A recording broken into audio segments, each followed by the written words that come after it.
So yun, good afternoon mga ka-backyard, mga ka-followers, nagbabalik ang inyong ka-backyard.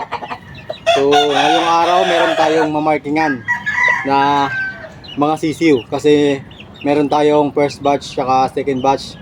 Yung una kasi yung born ng December saka pangalawang batch yung January. So maglalagay tayo ng markings. Bakit ba tayo kailangan maglagay ng markings mga ka-backyard? So napaka-importante mga ka-backyard para hindi tayo malito kung sino-sino yung mga magkakapatid. Siyempre, nag-breed tayo, dapat alam natin kung sino-sino yung magkakapatid.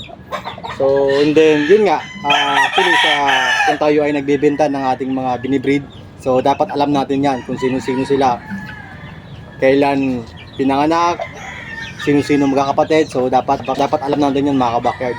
So, ngayong araw, magmamarkings tayo ng ating 1 month and 2 weeks na mga sisiw. Meron tayong 4 dito.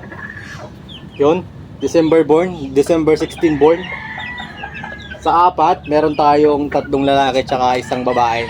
So, not bad mga ka-backyard.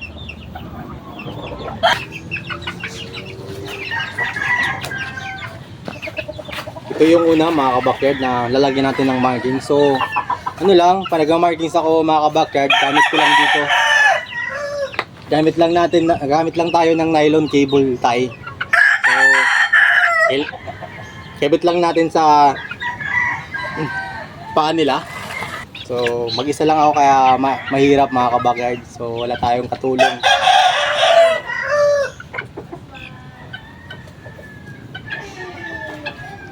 Pag naglalagay pala tayo nito mga ka-backyard ng nylon tie, cable sa ating mga sisiw, huwag natin masyadong higpitan mga ka-backyard. Dapat maluwag. So, huwag naman masyadong yung maigpit kasi lalaki pa sila mga ka-backyard. Pag naglalagay tayo nito mga ka-backyard, so huwag lang natin higpitan.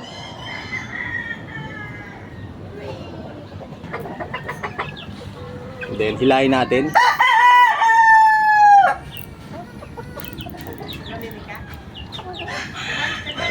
Mga katulad nito mga ka-backyard, okay na to.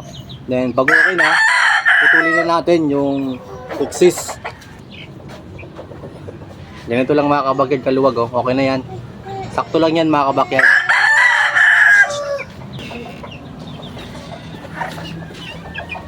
Ito yung pangalawa.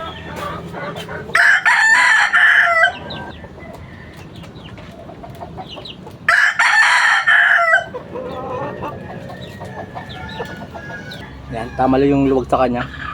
So, wag natin masyadong higpitan pag maglalagay tayo nito. So, ito na yung pangalawa mga ka-backyard. Yan. Healthy.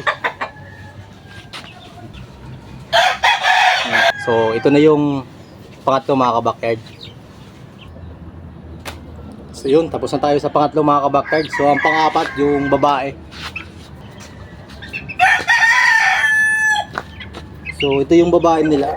Ito yung ano, sa 4, isa lang babae. Ito na yung babae mga ka-backyard. Oh. Ayan. Green leg. So yun, ito na yung pang-4 mga ka-backyard. So tapos na tayo maglagay ng marking sa ating mga sisiw mga ka-backyard. Importante ba talaga itong ginagawa natin mga ka-backyard? So napaka-importante para sa ating mga backyard, lalo na sa ating mga nagbi-breed. Para hindi tayo maharapan kung sino-sino yung magkakapatid. Kung may nagtanong sa atin, example, meron tayong buyer nagtanong kung ilang magkakapatid dyan, kung sino-sino, siyempre alam natin yung sagot. So mas magandang mag-markings tayo ng ating mga sisiw or lumalabas sa ating backyard. So dito sa akin, pag nag-markings lang, kanya-kanya kasi pag markings tayo mga ka-backyard. So ang dito, ang gamit ko lang is nylon cable tie mga ka-backyard. So yun lang mga ka-backyard.